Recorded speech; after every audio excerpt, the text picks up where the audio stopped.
Hello friends, welcome back to my YouTube channel. Friends, आज के video में आप देखने वाले हैं यूजीसी नेट के पाठ्यक्रम में लगा हुआ निबंध। नाम है मजदूरी और प्रेम। इस निबंध को लिखा है सरदार फूड सिंह जी ने और ये द्विवेदी युग के बहुत ही प्रसिद्ध निबंधकार थे, बहुत ही सशक्त निबंधकार थे। इनका जो है अक्सर इन्होंने ललित निबंध लिखा है और इनके निबंध हैं आचरण की सभ्यता, सच्ची वीरता और मजदूरी और प्रेम, पवित्रता और कन्यादान। ये सभी इनके मुख्य निबंध हैं। मजदूरी और प्रेम निबंध को इन्होंने 1912 ईस्वी में लिखा है और इसमें इन्होंने 8 शीर्षक बनाया हुआ है। तो सबसे पहला शीर्षक है हल चलाने वाले का जीवन, जिसमें हल चलाने वाले के विषय में ये बताते हैं गडेरिया का जीवन। दूसरा है फिर मजदूर की मजदूरी है। इसके बाद है प्रेम मजदूरी। इसके बाद है मजदूरी और कला शीर्षक। फिर है मजदूरी और फकीरी शीर्षक। इसके बाद है समाज का पालन करने वाली दुग्ध की धारा। इसके बाद है पश्चिमी सभ्यता का एक नया आदर्श। इस प्रकार से मजदूरी और प्रेम निबंध 8 शीर्षकों में विभक्त है, जिसमें आपको प्रेम के विषय में बताया जा रहा और मजदूरी के विषय में। मजदूरी और कला, मजदूरी और फकीरी। इस प्रकार से ज़्यादातर आप देखेंगे तो ये कहानी गांव से रिलेटेड उन सभी लोगों के लिए है जो बहुत परिश्रम करते हैं, हल चलाते हैं, और जो गडेरिये हैं वो भी अपने भेड़ों को चराते हैं। तो इस प्रकार से इसमें सामाजिक चीज़ों को इन्होंने इंक्लूड किया है और मजदूरी और प्रेम नाम से ये निबंध लिखा है। तो अब हम शुरुआत करते हैं। इस निबंध को लाइन बाय लाइन पढ़ेंगे। बहुत ज़्यादा बड़ा निबंध नहीं है, मीडियम निबंध है और बहुत अच्छा निबंध है। जब आप इसे पढ़ेंगे तो आपको इसका जो भी मैटर है बहुत अच्छा लगेगा। तो चलिए स्टार्ट करते हैं कि हल चलाने वाले का जीवन। पहला शीर्षक है हल चलाने वाले का जीवन, जिसमें है हल चलाने वाले और भेड़ चराने वाले। हल चलाने वाले और भेड़ चराने वाले प्रायः स्वभाव से साधु होते हैं। देखिए, पहली ही लाइन में इम्पॉर्टेंट आपको तथ्य मिल गया कि जो हल चलाने वाले हैं और भेड़ चराने वाले हैं ये स्वभाव से साधु होते हैं। हल चलाने वाले अपने शरीर का हवन किया करते हैं।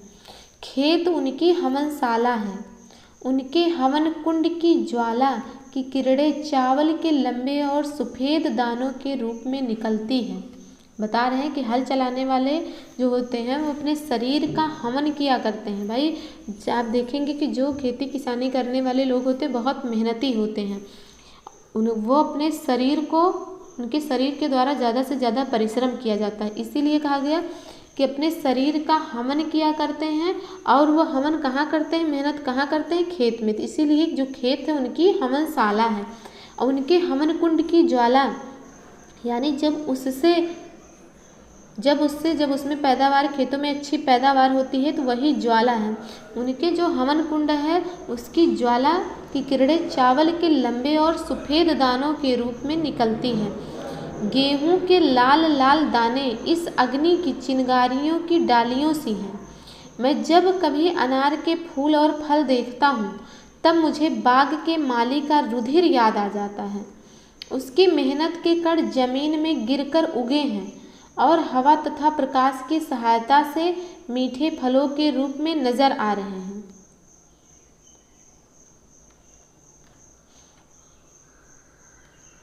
लेखक क्या कह रहे हैं कि मैं अनार के दानों को जब कभी देखता हूँ, अनार के फूल या फल को, तो मुझे बाग के माली के रुधिर की याद आ जाती है। उसकी मेहनत के कण जमीन में गिर कर उगे हैं और हवा तथा प्रकाश की सहायता से मीठे फलों के रूप में नजर आ रहे हैं। किसान मुझे अन्न में, फूल में, फल में आहुति हुआ सा दिखाई पड़ता है। कहते हैं ब्रह्माहुति से जगत पैदा हुआ है।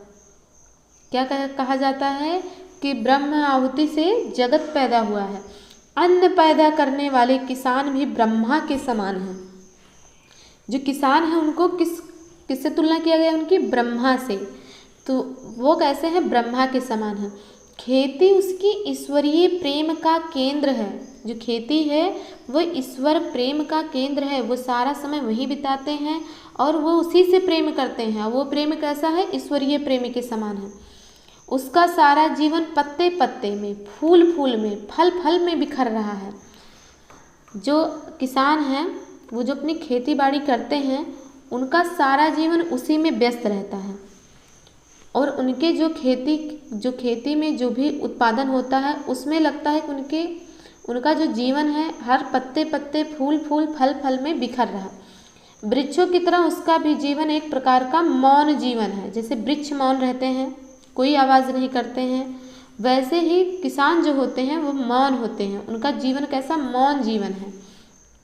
वायु, जल, पृथ्वी, तेज और आकाश की निरोगिता इसी के हिस्से में है। विद्या यह नहीं पढ़ा, जप और तप यह नहीं करता, यानी विद्यार्जन ये नहीं करते, जप और तप नहीं करते, संध्या वंदनादि इसे नहीं आते, ज्ञान ध्यान का इसे पता नहीं, मंदिर मस्जिद गिरजे से इसे कोई सरोकार नहीं। क्योंकि जब मंदिर मस्जिद गिरजा इनके खेत ही हैं तो इन्हें ना कोई भगवान से मतलब, ना कोई मंदिर मस्जिद से मतलब, ना ही इन्हें ज्ञान ध्यान से मतलब, ना ही इन्हें और किसी विद्यार्जन से मतलब। केवल साग पात खाकर ही अपनी भूख निवारण कर लेते हैं। कैसे अपनी भूख का निवारण करते हैं? साग पात खाकर।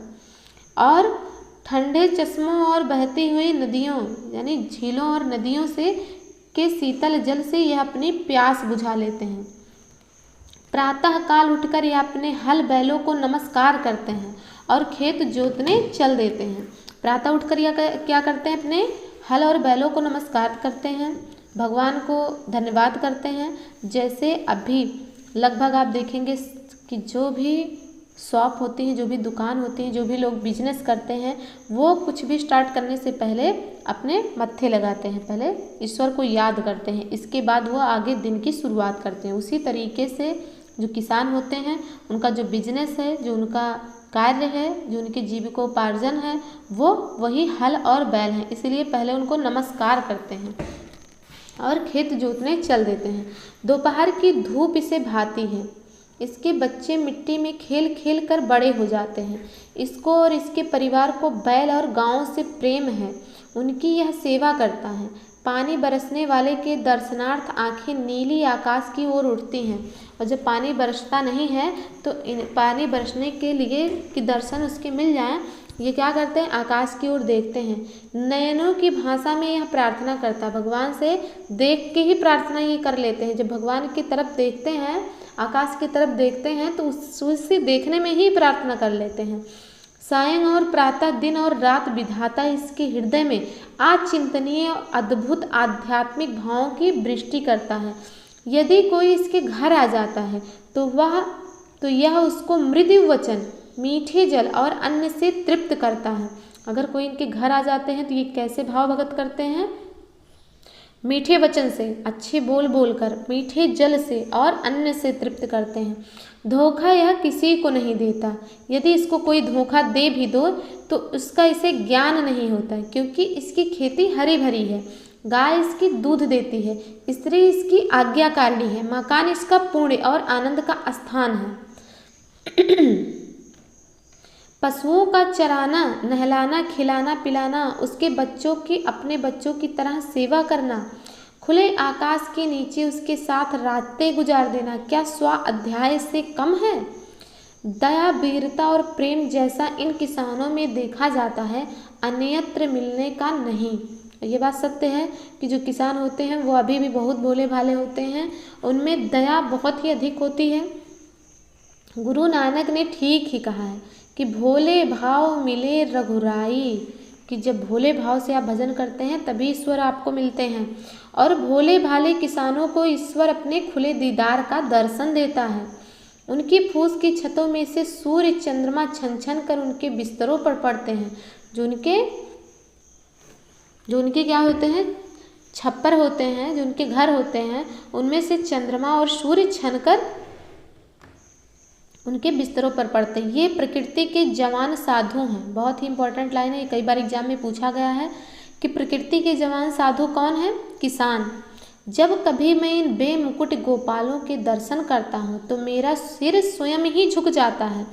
जब मुझे किसी फकीर के दर्शन होते हैं तब मुझे मालूम होता है कि नंगे सिर नंगे पांव, एक टोपी सिर पर, एक लुंगोटी कमर में, एक काली कमली कंधे पर, एक लंबी लाठी हाथ में लिए हुए, गौओं का मित्र, बैलों का हमजोली, पक्षियों का हमराज, महाराजाओं का अन्नदाता, बादशाहों को ताज पहनाने और सिंहासन पर बिठाने वाला, भूखों और नंगों को पालने वाला, समाज के पुष्पोद्यान का माली और खेतों का वाली जा रहा है।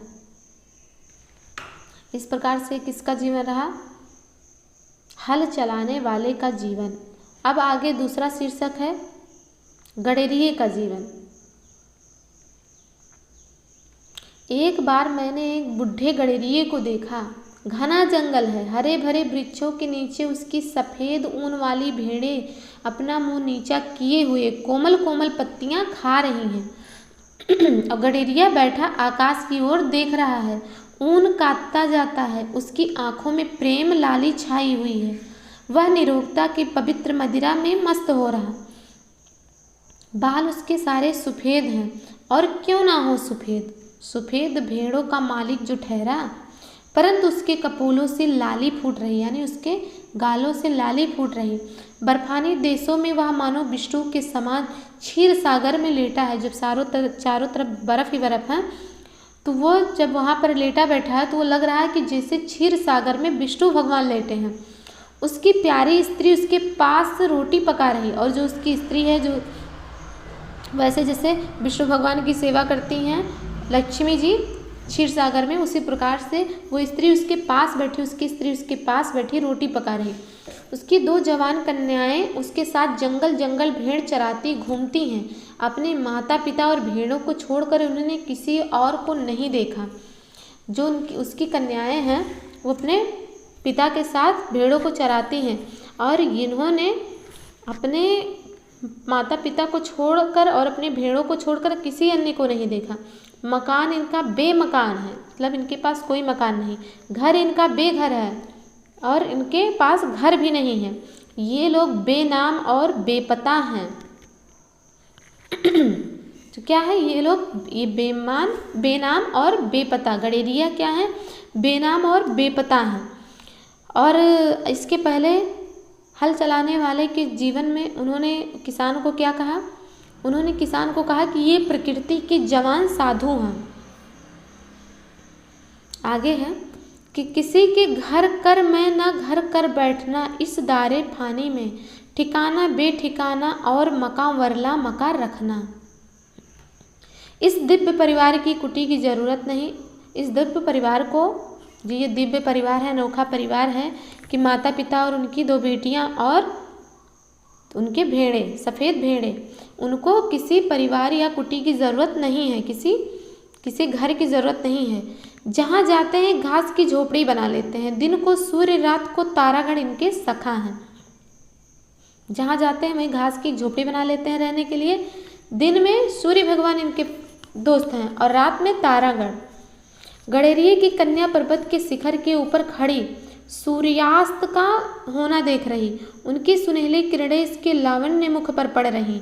यह सूर्य को देख रही और वह इसको देख रहा है। आगे है, शेर है कि हुए थे आँखों के कल इशारे, इधर हमारे उधर तुम्हारे, चले थे अश्कों के क्या फवारे, इधर हमारे उधर तुम्हारे। बोलता कोई भी नहीं, न वो कन्या बोलती है, न वो लड़की बोलती है, न सूर्य भगवान कुछ बोलते हैं। सूर्य उसकी अवस्था की पवित्रता पर मुग्ध है और वह आश्चर्य के अवतार सूर्य की महिमा के तूफान में पड़ी नाच रही है। सूर्य जो है वो कैसे मुग्ध है? उसकी युवावस्था की पवित्रता पर, और वह सूर्य की महिमा देखकर आराम से वो नाच रही है। इनका जीवन बर्फ की पवित्रता से पूर्ण, और वन की से सुगंधित हैं। इनका जीवन बर्फ की पवित्रता से पूर्ण होता है और वन की सुगंध से सुगंधित होता है। इनके मुख, शरीर और अंतःकरण सफ़ेद, इनकी बर्फ, पर्वत और भेड़ें भी सफ़ेद। क्या क्या सफ़ेद है? इनका मुख, शरीर और अंतःकरण, और इनके बर्फ, पर्वत और भेड़ें सब सफ़ेद हैं। ये भी लाइन इंपॉर्टेंट है।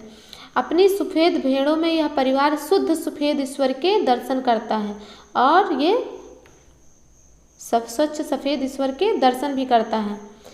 जो खुदा को देखना हो तो मैं देखता हूँ तुमको, मैं देखता हूँ तुमको, जो खुदा को देखना हो तो। भेड़ों की सेवा ही इनकी पूजा है। जरा एक भेड़ बीमार हुई, सब परिवार पर विपत्ति आई। दिन रात उसके पास बैठे काट देते हैं। उससे अधिक पीड़ा हुई तो इन सबकी आंखें शून्य आकाश में किसी को देखने लग गईं। ईश्वर से प्रार्थना कर लगते हैं कि जल्दी से ठीक हो जाए। पता नहीं ये किसे बुलाती हैं, हाथ जोड़ने तक की इन्हें फुर्सत नहीं, पर हाँ, इन सब की आंखें किसी के आगे शब्द रहित, संकल्प रहित मौन प्रार्थना में खुली हैं। कैसी प्रार्थना ईश्वर से ये करते हैं? शब्द रहित, संकल्प रहित मौन प्रार्थना। 2 रातें इसी तरह गुजर गई। इनकी भेड़ें अब अच्छी हैं। 2 तरह ईश्वर से प्रार्थना करते करते इनकी रातें गुजर गई, पर अब क्या है? अब इनकी भेड़ें अच्छी हैं, इनके घर मंगल हो रहा, यानी अब ये गीत गा रहे हैं, सारा परिवार मिलकर गा रहा। इतने में नीले आकाश पर बादल घिराए और झमझम बरसने लगे, मानो प्रकृति के देवता भी इनके आनंद से आनंदित हुए। यानी जब ये इनकी भेड़ें अच्छी हो गई तो ये क्या करने लगे? अपने घर में मंगल गीत गाने लगे और पूरे परिवार मिलकर गा रहा। अब ये सब आकाश से जैसे ईश्वर देख रहे हों और वो झमाझम बरसने लगे हों खुशी में कि हम भी इसमें शरीक हो जाएं। बूढ़ा गडेरिया आनंदमत्त होकर नाचने लगा। वह कहता कुछ नहीं, रग रग उसकी नाच रही। पिता को ऐसा सुखी देख दोनों कन्याओं ने एक दूसरे का हाथ पकड़कर पहाड़ी राग आलापना आरंभ कर दिया। और पिता को इतना खुश देखकर जो उनकी दोनों कन्याएं थीं वो क्या कर दी? पहाड़ी राग आलापना आरंभ कर दी, पहाड़ी गाना गाने लगी। साथ ही धम धम थम थम नाच की उन्होंने धूम मचा दी और साथ में वो क्या करने लगे? धम धम थम थम नाचने लगे। मेरी आंखों के सामने ब्रह्मानंद का समा बांध दिया। मेरे पास मेरा भाई खड़ा था। मैंने उससे कहा, भाई अब मुझे भी भेड़ें ले दो। अब ये सब देखकर ये क्या कहते हैं लेखक कि मेरे पास मेरा भाई खड़ा था और इतना सुखमय, आनंदमय, ईश्वरत्वमय जीवन को देखकर मैंने उससे क्या कहा? भाई अब मुझे भी भेड़ें ला दो। ऐसे ही मूक जीवन से मेरा भी कल्याण होगा। विद्या को भूल जाऊं तो अच्छा है, मेरी पुस्तकें खो जाएं तो उत्तम है। ऐसा होने से कदाचित इस वनवासी परिवार की तरह मेरे दिल के नेत्र खुल जाएं और मैं ईश्वरीय झलक देख सकूं। चंद्र और सूर्य के विस्तृत ज्योति में जो वेदगान हो रहा है उसे इस गडेरिये की कन्याओं की तरह मैं सुन तो ना सकूं, पर कदाचित प्रत्यक्ष देख सकूं। कहते हैं ऋषियों ने भी इनको देखा ही था, सुना ना था। पंडितों की ऊटपटांग बातों से मेरा जी उकता गया है। प्रकृति की मंद मंद हंसी में ये अनपढ़ लोग ईश्वर के हंसते हुए ओंठ देख रहे हैं। पशुओं के अज्ञान में गंभीर ज्ञान छुपा हुआ है। जो पशुओं किससे इनका मेल मिलाप रहता है, उस अज्ञान में एक गंभीर ज्ञान छुपा हुआ है। इन लोगों के जीवन में अद्भुत आत्मानुभव भरा हुआ है। गडेरिये के परिवार की प्रेम मजदूरी का मूल्य कौन दे सकता है?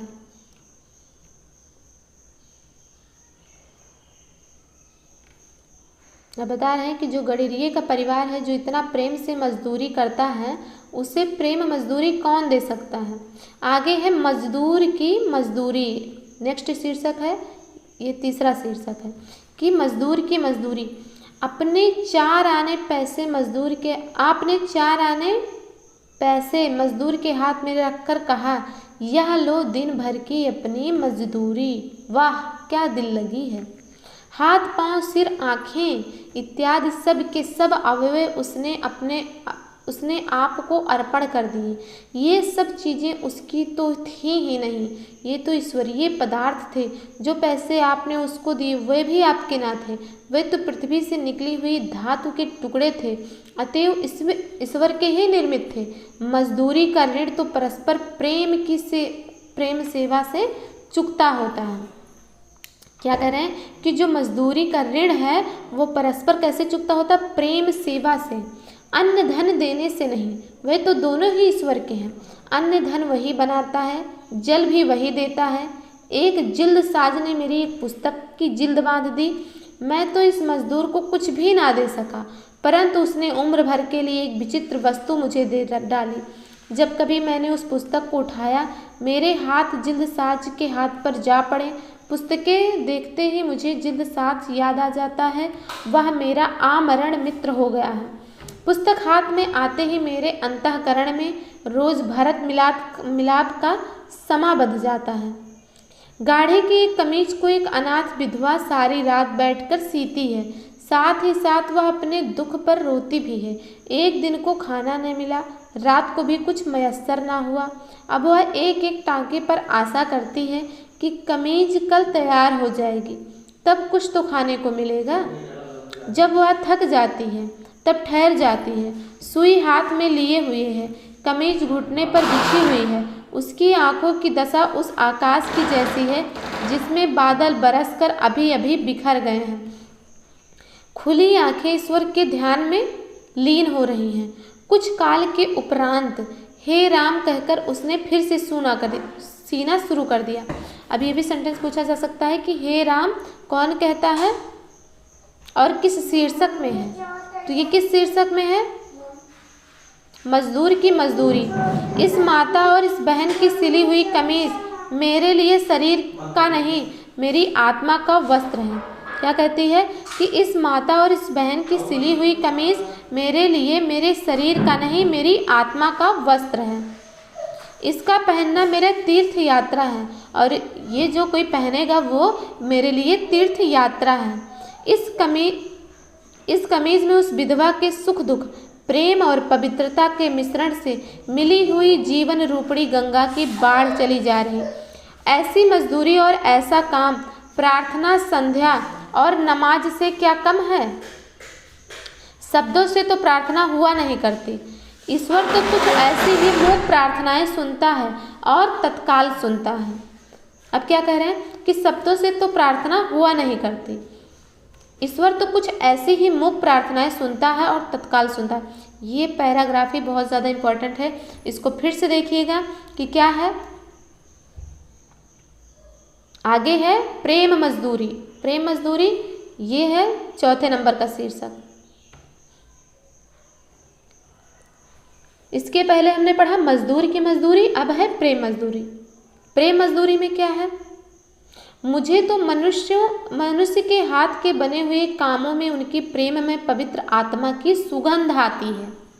राफेल आदि के चित्रित चित्रों में उनकी कला कुशलता को देख इतनी सदियों के बाद भी उनके अंतःकरण के सारे भावों का अनुभव होने लगता है। केवल चित्र का ही दर्शन नहीं, किंतु साथ ही उसमें छिपी हुई चित्रकार की आत्मा तक के दर्शन हो जाते हैं।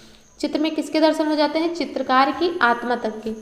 परंतु यंत्रों की सहायता से बने हुए फोटो निर्जीव से प्रतीत होते हैं। और ये सच बात है कि जो भी पेंटिंग कोई बनाता है उसकी बात देखिए और जब आप प्रिंट आउट कोई चीज़ निकलवा लीजिए, दोनों में कितना अंतर लगता है। उनमें और हाथ के चित्रों में उतना ही भेद है। आप ये आगे बता रहे हैं कि उनमें यानी जो आप किसी यंत्र से निकलवाते हैं, जैसे आप फोटोकॉपी मशीन से निकलवाते हैं, प्रिंटर से निकलवाते हैं, तो उनमें और हाथ के चित्रों में बने उतना ही भेद है जितना कि बस्ती और शमशान में। जितना कि बस्ती और शमशान में। बस्ती में भी लोग ही रहते हैं, मनुष्य ही रहते हैं, और शमशान में भी मनुष्य ही रहते हैं। लेकिन दोनों में क्या अंतर है कि शमशान में जीवित नहीं है, जान नहीं है उनके अंदर, और बस्ती में जान है। वही हाथ चित्रों में भी है, वही हाल चित्रों का भी है कि जो चित्र आप यंत्रों से बनवाते हैं वो शमशान के समान है, पर जो चित्र आप हाथों से स्वयं बनाते हैं या चित्रकार बनाते हैं उसमें ऐसा लगता है कि उस चित्र में जान आ गई है। हाथ की मेहनत से चित्रों में जो रस भर जाता है वह भला लोहे के द्वारा बनाई हुई चीज में कहाँ। जिस आलू को मैं स्वयं बोता हूँ, अभी एग्जाम्पल बता रहे हैं कि जिस आलू को मैं स्वयं बोता हूँ, मैं स्वयं पानी देता हूँ, जिसके इर्द गिर्द की घास पात खोद कर मैं साफ करता हूँ, उस आलू में जो रस मुझे आता है वह टिन में बंद किए हुए अचार या मुरब्बे में नहीं आता। अब बता रहे हैं कि जिस आलू को मैं स्वयं बोता हूँ, जिसे मैं स्वयं पानी देता हूँ, उसे खाने में मुझे जो रस प्राप्त होता है, जो आनंद आता है, वो टिन में बंद हुए अचार मुरब्बे जो कि इतने चटपटे होते हैं, मीठे होते हैं, स्वाद वाले होते हैं, उसमें उतना नहीं आता। मेरा विश्वास है कि जिस चीज़ में मनुष्य के प्यारे हाथ लगते हैं, बाकी क्या कह रहे हैं कि जिस चीज़ में मनुष्य के प्यारे हाथ लगते हैं उसमें उसके हृदय का प्रेम और मन की पवित्रता सूक्ष्म रूप से मिल जाती है। बहुत ही अच्छा है। ये किस शीर्षक में है? प्रेम मजदूरी में, कि मनुष्य के जिस चीज़ में मनुष्य के प्यारे हाथ लगते हैं उसमें उसके हृदय का प्रेम और मन की पवित्रता सूक्ष्म रूप में मिल जाती है। उसमें मुर्दे को जिंदा करने की शक्ति आ जाती है। जैसे जो चित्र होते हैं उसमें जब रंग भरते हैं तो उसमें उस चित्र को जिंदा करने की शक्ति आ जाती है। होटल में बने हुए भोजन यहाँ नीरस होते हैं क्योंकि वहाँ मनुष्य मशीन बना दिया जाता है, परंतु अपनी प्रियतमा के हाथ से बने हुए रूखे सूखे भोजन में कितना रस होता है। जिस मिट्टी के घड़े को कंधे पर उठाकर मीलों दूर से उसमें मेरी प्रेम मगन प्रियतमा ठंडा जल भर लाती है, उस लाल घड़े का जल जब मैं पीता हूँ तब जल क्या पीता हूँ, अपनी प्रेयसी के प्रेमामृत का पान करता हूँ। जो ये सब प्रेम प्याला पीता हो उसके लिए शराब क्या वस्तु है। अब ये शराब का इन्होंने वर्णन यहाँ पर क्यों किया हो? क्योंकि शराब जो होती है वो हमें मदमस्त कर देती है, क्योंकि शराब जो होती है वो हमें मदमस्त कर देती है।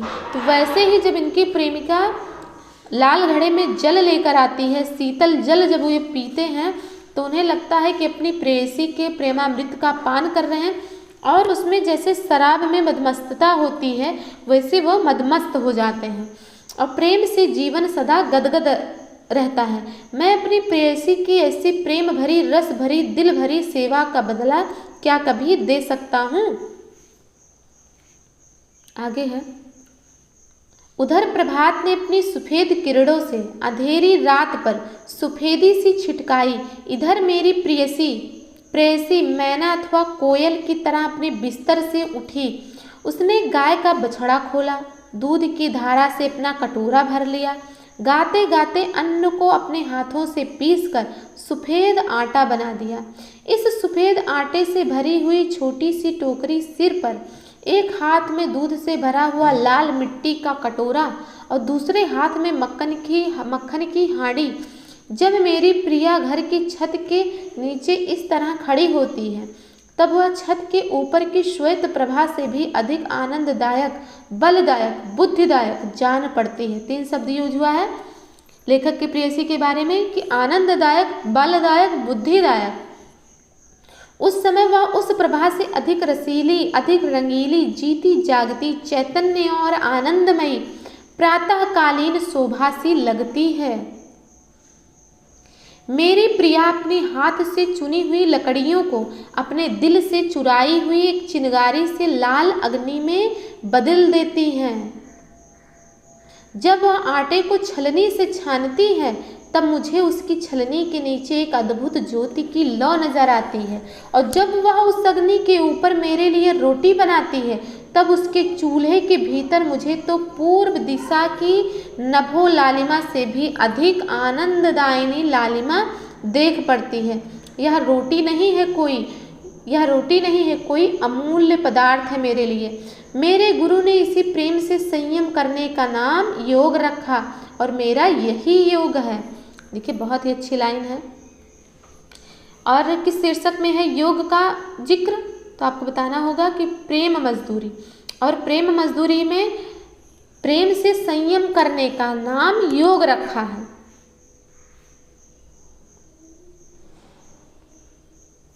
आगे है मजदूरी और कला शीर्षक, ये 5वां शीर्षक है। मजदूरी और कला।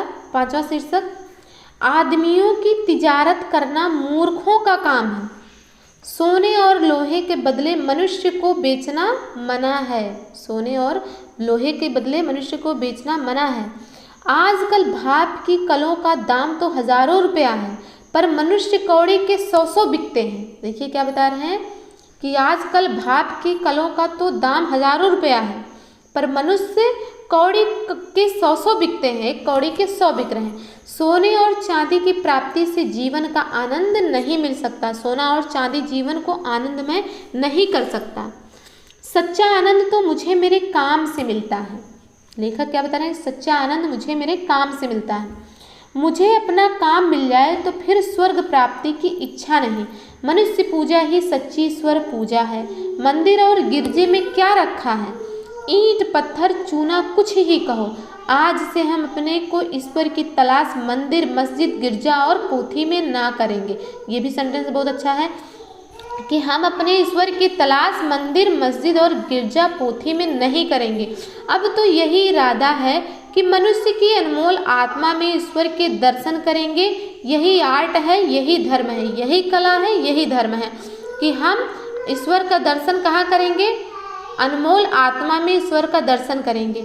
मनुष्य के हाथ से ही ईश्वर के दर्शन कराने वाले निकलते हैं।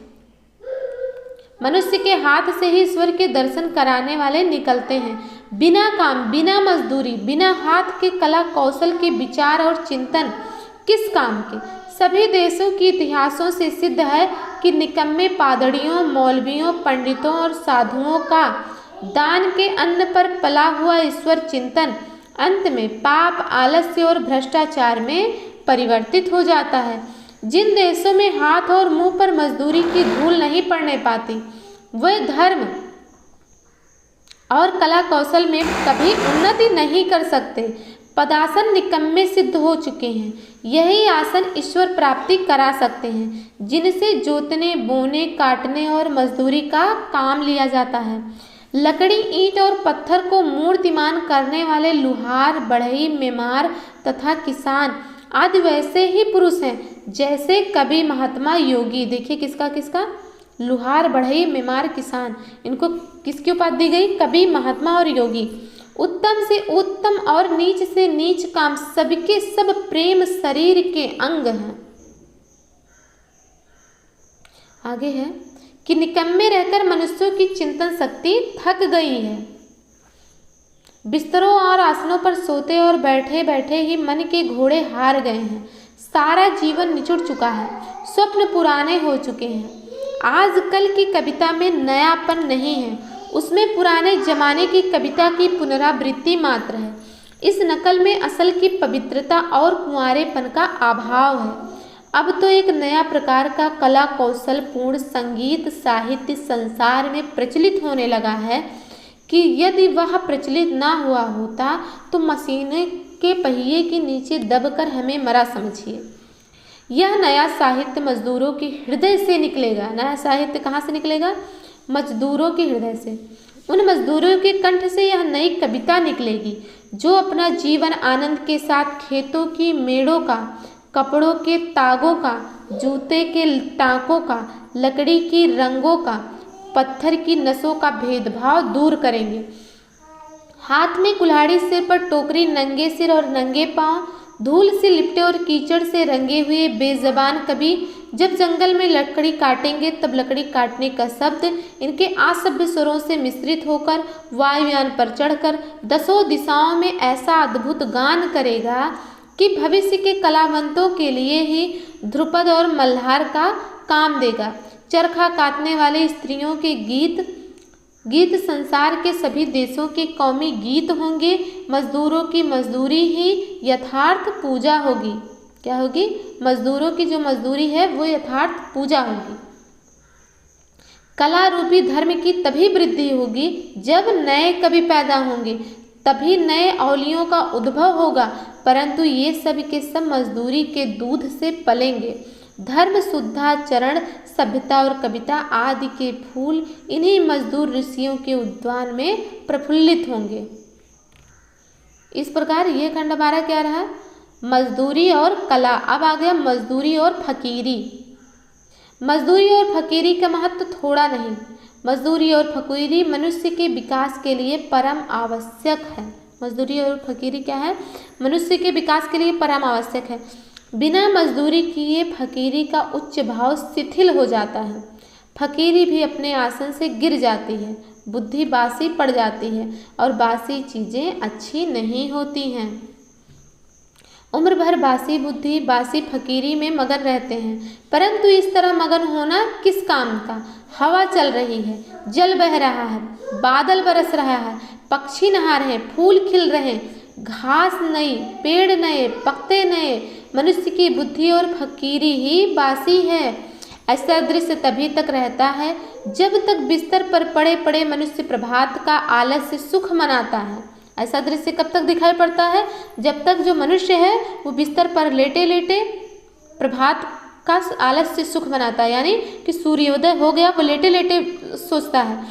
बिस्तर से उठकर जरा बाग की सैर करो, फूल की सुगंध लो, ठंडी वायु में भ्रमण करो, वृक्षों के कोमल पल्लवों का नृत्य देखो।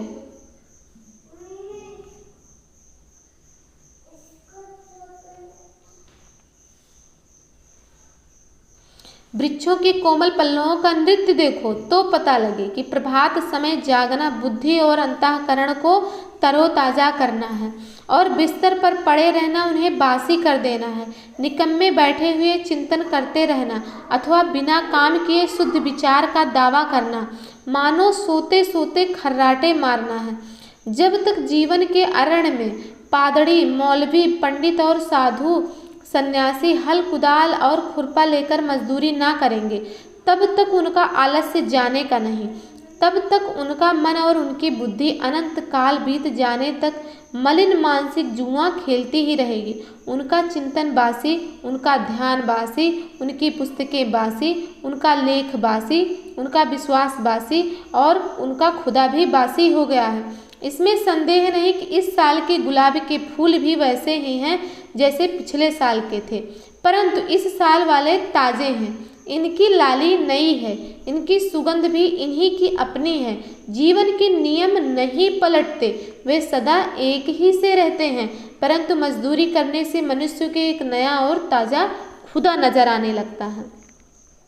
तो जब आप इस निबंध को पढ़ेंगे, अच्छे से पढ़ेंगे, तब आपको क्या होगा? मजदूरी का मतलब मेहनत करने से आपको मेहनत करना अच्छा लगेगा। 11वें वस्त्र की पूजा क्यों करते हो? गिरजे की घंटी क्यों सुनते हो? रविवार क्यों मनाते हो? 5 वक्त नमाज क्यों पढ़ते हो? त्रिकाल संध्या क्यों करते हो? मजदूर के अनाथ नयन, अनाथ आत्मा और अनाश्रित जीवन की बोली सीखो। क्या सीखो इन सब के बजाय? बहुत अच्छी लाइन है और एग्जाम में पूछा भी जा सकता है। मजदूर के अनाथ नयन, अनाथ आत्मा और अनाश्रित जीवन की बोली सीखो, फिर देखोगे कि तुम्हारा यही साधारण जीवन ईश्वरीय भजन हो गया है। जो साधारण जीवन है वो कैसा हो गया? ईश्वरीय भजन। मजदूरी तो मनुष्य की समष्टि रूप का परिणाम है। आत्मा रूपी धातु के गढ़े हुए सिक्के का नकदी बयाना है जो मनुष्यों की आत्माओं को खरीदने के वास्ते दिया जाता है। सच्ची मित्रता ही तो सेवा है, उससे मनुष्य के हृदय पर सच्चा राज्य हो सकता है। जाति पाति, रूप रंग और नाम धाम तथा बाप दादे का नाम पूछे बिना ही अपने आप को किसी के हवाले कर देना प्रेम धर्म का तत्व है। क्या है? सच्ची मित्रता ही तो सेवा है और मनुष्यों के हृदय पर सच्चा राज्य हो सकता है। जाति पात, रूप रंग और नाम धाम तथा बाप दादे का नाम पूछे बिना ही अपने को किसी के हवाले कर देना प्रेम धर्म का तत्व है। जिस समाज में इस तरह के प्रेम धर्म का राज्य होता है उसका हर किसी को बिना उसका नाम धाम पूछे ही पहचानता है, क्योंकि पूछने वाले का कुल, उसकी जात वही होती है जो उसकी जिससे कि वह मिलता है। वहाँ सब लोग एक ही माता पिता से पैदा हुए भाई बहन हैं। अपने ही भाई बहनों के माता पिता का नाम पूछना क्या पागलपन से कम समझा जा सकता है? यह संसार एक कुटुंबवत है।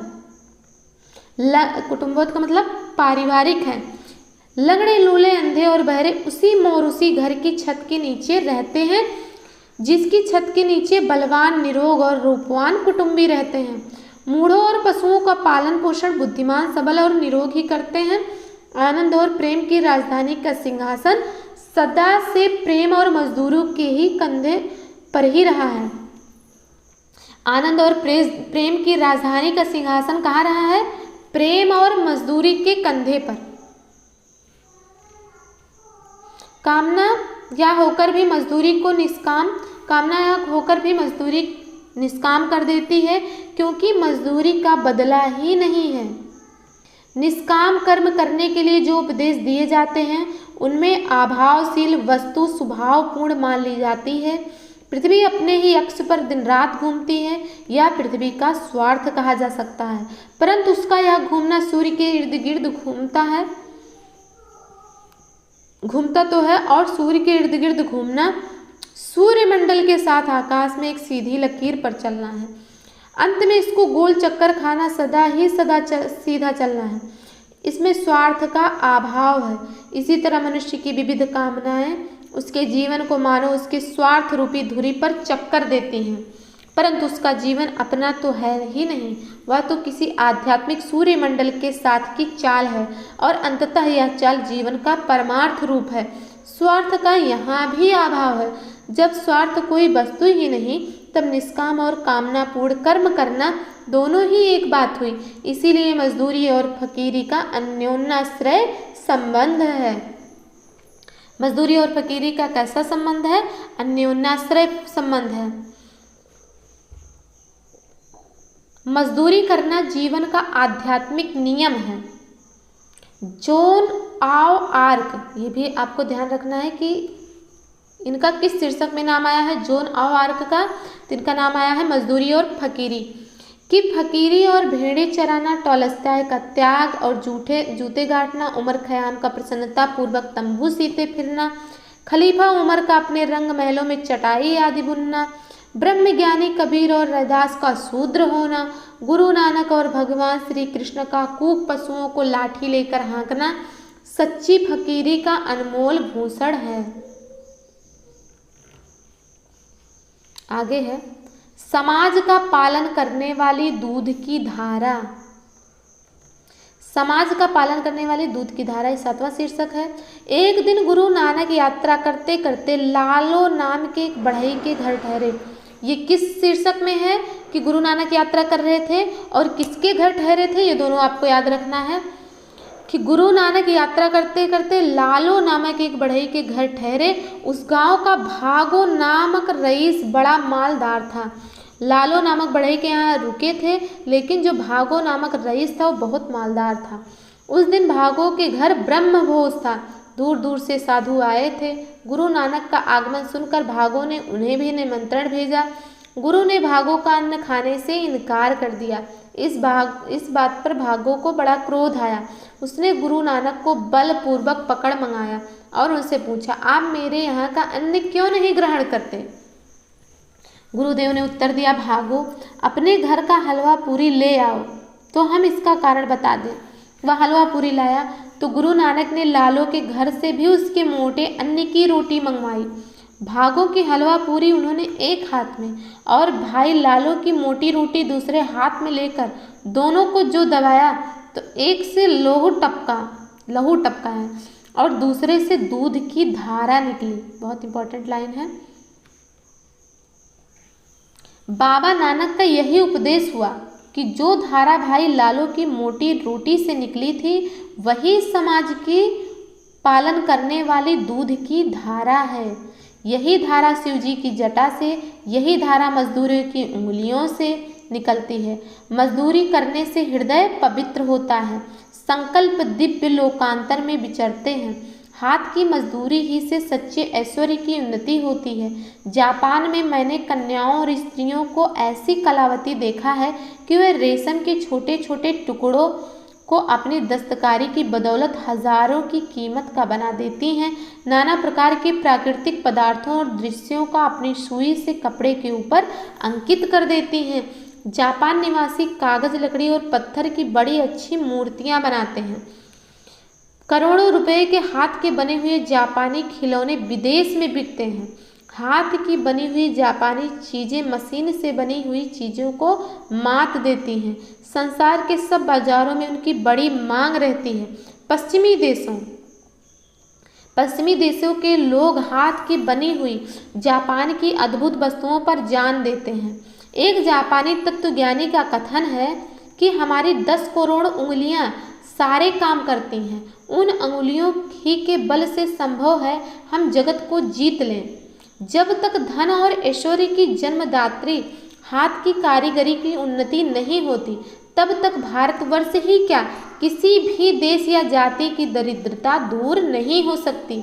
यदि भारत की 30 करोड़ नर नारियों की उंगलियां मिलकर कारीगरी का काम करने लगे, तो उनकी मजदूरी के बदौलत कुबेर का महल भी उनके चरणों में आप आ गिरे, खुद से ही आ गिरे। अन्न पैदा करना तथा हाथ की कारीगरी और मेहनत से जड़ पदार्थों को चैतन्य चिन्ह से सुसज्जित करना, क्षुद्र पदार्थों को अमूल्य पदार्थों में बदल देना इत्यादि कौशल ब्रह्म रूप होकर धन और ऐश्वर्य की सृष्टि करते हैं। कविता, फकीरी और साधुता के दिव्य कला कौशल जीते जागते और हिलते डुलते प्रतिरूप हैं। इनकी कृपा से मनुष्य जाति का कल्याण होता है। ये उस देश में कभी निवास नहीं करते जहाँ मजदूर और मजदूरी का सत्कार नहीं होता। देवता के बारे में बात हो रही है कि वो उस देश में कभी निवास नहीं करते जहाँ मजदूर और मजदूर की मजदूरी का सत्कार नहीं होता, जहाँ शूद्र की पूजा नहीं होती। हाथ से काम करने वालों से प्रेम रखने और उनकी आत्मा का सत्कार करने से साधारण मजदूरी सुंदरता का अनुभव करने वाले कला कौशल अर्थात कारीगरी का रूप हो जाती है। इस देश में जब मजदूरी का आदर होता था, तब इसी आकाश के नीचे बैठे हुए मजदूरों के हाथों ने भगवान बुद्ध के निर्वाण सुख को पत्थर पर इस तरह जड़ा था कि इतना काल बीत जाने पर पत्थर की मूर्ति के दर्शन से ऐसी शांति प्राप्त होती है जैसी कि स्वयं भगवान बुद्ध के दर्शन से होती है। मुंह, हाथ, पांव इत्यादि का गढ़ देना साधारण मजदूरी, परंतु मन के गुप्त भावों और अंतःकरण की कोमलता तथा जीवन की सभ्यता को प्रत्यक्ष प्रकट कर देना प्रेम मजदूरी है। प्रेम मजदूरी क्या है? मन के गुप्त भावों और अंतःकरण की कोमलता तथा जीवन की सभ्यता को प्रत्यक्ष प्रकट कर देना। शिव जी के तांडव नृत्य को और पार्वती जी के मुख की शोभा को पत्थरों की सहायता से वर्णन करना जड़ को चैतन्य बना देना है। क्या है कि जो शिव जी हैं उनके तांडव नृत्य को और पार्वती जी के मुख की शोभा को पत्थरों की सहायता से वर्णन करना जड़ को चैतन्य बना देना है। इस देश में कारीगरी का बहुत दिनों से अभाव है। महमूद ने जो सोमनाथ के मंदिर में प्रतिष्ठित मूर्तियां तोड़ी थी, उससे कुछ भी वीरता सिद्ध नहीं होती। उन मूर्तियों को तो हर कोई तोड़ सकता था। उसकी वीरता की प्रशंसा तो तब होती जब वह यूनान की प्रेम मजदूरी अर्थात वहाँ वालों के हाथों की अद्वितीय कारीगरी प्रकट करने वाली मूर्तियां तोड़ने का साहस कर सकता था। वहाँ की मूर्तियां तो बोल रही हैं, वह जीती जागती हैं, मुर्दा नहीं है। इस समय के देवस्थानों में स्थापित मूर्तियां देखकर अपने देश की आध्यात्मिक दुर्दशा पर लज्जा आती है। उनसे तो यदि अनगढ़ पत्थर रख दिए जाएं, यानी जो मूर्तियां हमारे देश में बनी हुई हैं, उनमें ऐसे लगता है कि जैसे जीवन नहीं है। उससे अच्छा तो अगर जो मूर्तियां गढ़ी नहीं गई हैं, जो सीधा पत्थर ही हैं, अगर उन्हें ही रख दिया जाए तो वो अधिक शोभा पाते। जब हमारे यहाँ के मजदूर, चित्रकार तथा लकड़ी और पत्थर पर काम करने वाले भूखों मरते हैं, तब हमारे मंदिरों की मूर्तियाँ कैसे सुंदर हो सकती हैं, यानी उनमें जीवन कैसे आ सकता है। जब उसे बनाने वाले भूखे पेट सो रहे हैं, उन्हें अपनी जीविकोपार्जन में समस्या हो रही है, उनका पेट नहीं भर रहा, तो ये मूर्तियाँ सजीव कैसे लग सकती हैं। ऐसे कारीगर तो यहाँ शूद्र के नाम से पुकारे जाते हैं। याद रखिए, बिना शूद्र राजा के मूर्ति पूजा किंवा कृष्ण और शालिग्राम के छिछोरेपन से दरिद्रता को प्राप्त हो रहे हैं। यही कारण है जो आज हम जातीय दरिद्रता से पीड़ित हैं। देखिए यहाँ पे क्या कहा जा रहा है कि जो कारीगरी कर रहे हैं उनकी इज्जत कहाँ है। और आप देखेंगे कि ये सच बात है, ये अभी भी ये बात है कि जो कलाकारी करते हैं उनको अपने जीविकोपार्जन में भी समस्या होती है। वो अच्छे से आप देखते होंगे कि अभी नवरात्रि थी जिसमें जो है दुर्गा जी की बहुत भव्य भव्य मूर्तियाँ बनी हैं और बनाने वाले उसे बहुत ही कमज़ोर तबके के लोग होते हैं, लेकिन वो देखेंगे आप तो उनके जीविकोपार्जन में बहुत समस्या होती है। आप अन्य दिनों में देखेंगे वो पूरी साल भर मूर्तियाँ बनाते हैं और इसके बाद उन मूर्तियों को बेचकर उनका जीवन यापन चलता है। इसके बीच बीच में भी उनको छोटे मोटे काम करने पड़ते हैं क्योंकि उतना कीमत उन्हें नहीं मिल पाता। इसीलिए कहते हैं कि उसमें तब जीवन नहीं दिखाई पड़ता, कि जो उसमें जीवन देने वाला है उसका जीवन ही दुखमय है। 8वां शीर्षक है पश्चिमी सभ्यता का एक नया आदर्श। पश्चिमी सभ्यता मुख मोड़ रही है, वह एक नया आदर्श सीख रही है। अब उसकी चाल चलन बदलने लगी है। जो पश्चिमी सभ्यता है अब वो नई दिशा ले रही, नया आदर्श सीख रही है और वो पुराने से मुख मोड़ रही। अब उसकी चाल क्या है, बदलने लगी है। वह कलों की पूजा को छोड़कर मनुष्यों की पूजा करने लगी है। मनुष्यों की पूजा को अपना आदर्श बना रही, यानी जो मशीनरी चीज़ें हैं उनकी पूजा छोड़कर मनुष्यों की पूजा को अपना आदर्श बना रही। इस आदर्श के दर्शाने वाले देवता रस्किन और टॉलस्टॉय हैं। इस आदर्श को दर्शाने वाले कौन कौन हैं? रस्किन है और टॉलस्टॉय हैं। पाश्चात्य देशों में नया प्रभात होने वाला है। पाश्चात्य देशों में जो पश्चिमी देश हैं उसमें क्या है, नया प्रभात होने वाला है। वहाँ के गंभीर विचार वाले लोग इस प्रभात का स्वागत करने के लिए उठ खड़े हुए हैं।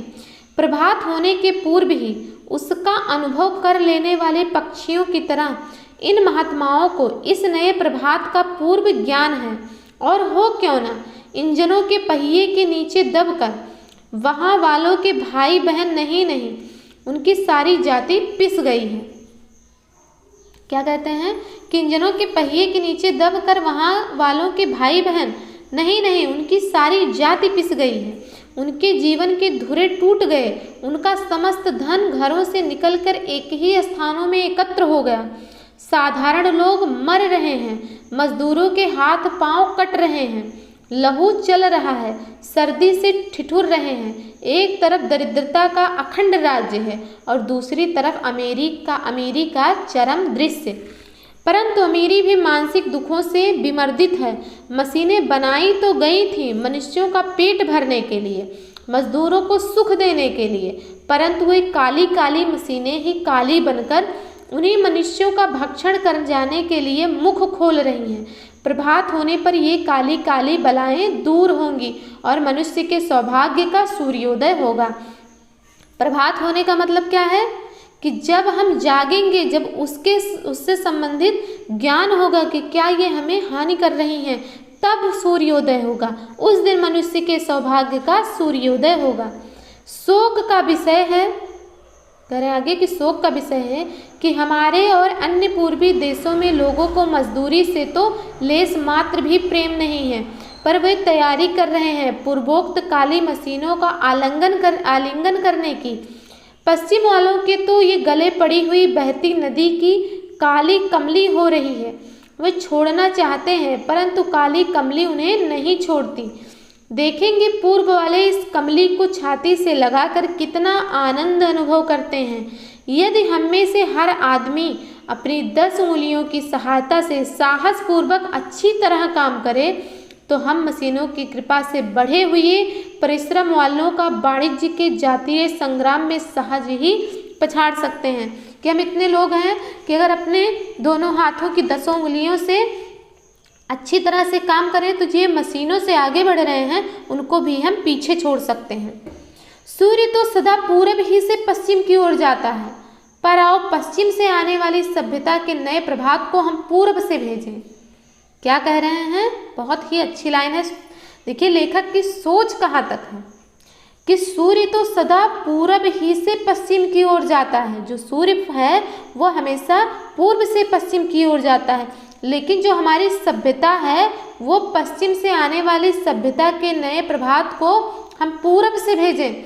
जो अब हमारा जो सभ्यता चेंज हो रही, अभी आज भी आप देखेंगे कि हम पश्चिमी सभ्यता को ज़्यादातर अपना रहे हैं। तो वही कह रहे हैं कि जो पश्चिम से आने वाली सभ्यता है उसे हम पुनः पूरब से वापस वहीं पर भेज दें।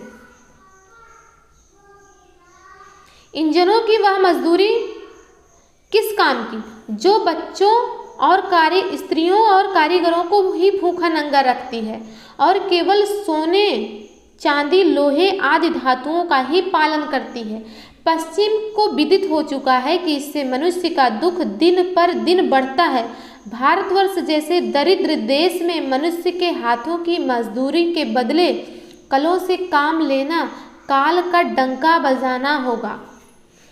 दरिद्र प्रजा और भी दरिद्र होकर मर जाएगी। क्या कह रहे हैं कि भारतवर्ष जैसे दरिद्र देश में अगर मनुष्यों के हाथ के मजदूरी के बदले अगर हम मशीनों से काम लेने लगेंगे तो वो काल का डंका बजाना होगा। दरिद्र प्रजा जो है और दरिद्र होकर मर जाएगी। चेतन से चेतन की वृद्धि होती है। मनुष्य को तो मनुष्य ही सुख दे सकता है। परस्पर की निष्कपट सेवा ही मनुष्य से जाति का कल्याण हो सकता है। धन एकत्र करना मनुष्य जात के आनंद मंगल का एक साधारण सा और महातुच्छ उपाय है, और धन की पूजा करना नास्तिकता है। ईश्वर को भूल जाना है। अपने भाई बहनों तथा मानसिक सुख और कल्याण के देने वाले को मारकर अपने सुख के लिए शारीरिक राज्य की इच्छा करना है। इच्छा करना क्या है? जिस डाली पर हम बैठे हैं उसी डाली को स्वयं ही कुल्हाड़ी से काटना, ये क्या हो जाता है? उसी तरीके से इच्छा हो जाती है। जिस तरीके से हम मानसिक सुख और कल्याण देने वालों को मारकर अपने शारीरिक सुख की कामना करते हैं, तो हमें किसके पीछे भागना चाहिए? मानसिक सुख और कल्याण के पीछे, ना कि शारीरिक सुख के पीछे। अपने प्रियजनों से रहित राज्य किस काम का? प्यारी मनुष्य जाति का सुख ही जाति के मंगल का मूल साधन है। बिना उसके सुख के अन्य सारे उपाय निष्फल हैं। धन की पूजा से ऐश्वर्य, तेज, बल और पराक्रम नहीं प्राप्त होने का। चैतन्य आत्मा की पूजा से ही ये पदार्थ प्राप्त होते हैं। चैतन्य पूजा ही से मनुष्य के प्रेममय हृदय, निष्कपट मन और मित्रतापूर्ण नेत्रों से निकलकर बहती है। तब वही जगत में सुख के खेतों को हरा भरा और प्रफुल्लित करती है, और वही उनमें फल भी लगाती है। आओ, यदि हो सके तो टोकरी उठाकर कुदाली हाथ में लें, मिट्टी खोदें और अपने हाथ से उसके प्याले बनावें। फिर एक एक प्याला घर घर में, कुटिया कुटिया में रखावें, और सब लोग उसी में मजदूरी का प्रेमामृत पान करें। देखिए क्या कहते हैं कि आओ, यदि हो सके तो टोकरी उठाकर कुदाली हाथ में लें, मिट्टी खोदें और अपने हाथ से उसका प्याला बनाएं, और फिर एक एक प्याला घर घर में, कुटिया कुटिया में रखावें, और सब लोग उसी में मजदूरी का प्रेमामृत पान करें। तो इस प्रकार से यहीं पर यह निबंध समाप्त होता है।